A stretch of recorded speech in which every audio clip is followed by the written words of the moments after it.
За миний би 5 сарын 27 оны өдөр засгийн газрын хуралдааны шийдвэрээр бүгд найрамдах Казахстан ард улсад зохион байгуулагдаж буй Евразийн эдийн засгийн форумд Монголын төлөөж оролцож хүн сүдэн аж ахуйн салбар болон Евразийн бүс нутаг дахь зах зээлтэй бид нар холбогдох тээвэр логистикийн асуудлаар сан солилцож холбогдох албаны улсуудтай уулзахаар Казахстан улсын Астана хотод ажиллаж байна. Өчигдөр орой Евразийн эдийн засгийн форумын гишүүд болох төрийн өндөр албан тушаалтнуудтай уулзаж холбогдох засгийн газрын Казахстан засгийн газрын сайд нартай уулзаж урьдчилан гэрээ хэлцээрүүдийг хийж явж байна. Тэгээ харамсалтай нь энд ажиллаж байх хугацаанд эх оронд маань нэгэн харамсалтай үйл явдал болж байна. Энэ юу гэхээр Төв аймгийн Заамар сумын хуучин уулуурхаан өрөмдлөгийн цооногт 3 настай хүүхэд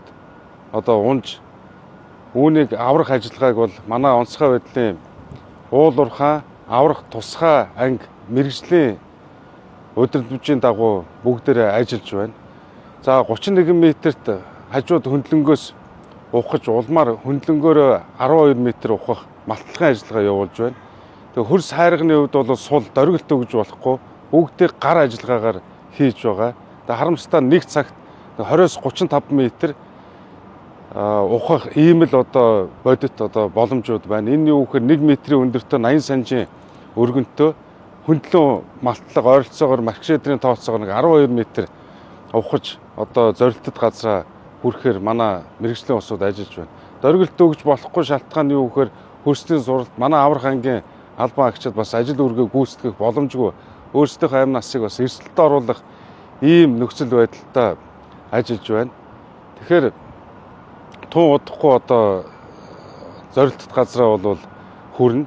Хэдийгээр энд ажилтаа байгаа боловч ерөнхий сайд болон засгийн газрын гишүүд бид нар энд аль болох мэргэжлийн арга зүйгээр малтлагын ажил хийж байгаа улсуудад мэргэжлийн бус замаар заавар зөвлөгөө өгөхгүйгээр түүний удирдлагын дор бид нар бүгдээрээ анхааран ажиллаж байна. Энэ бүгдийг энэ асуудал санаа зовж байгаа бүх Монголын ард иргэдэд бас хэлэх нь зүйтэй байна.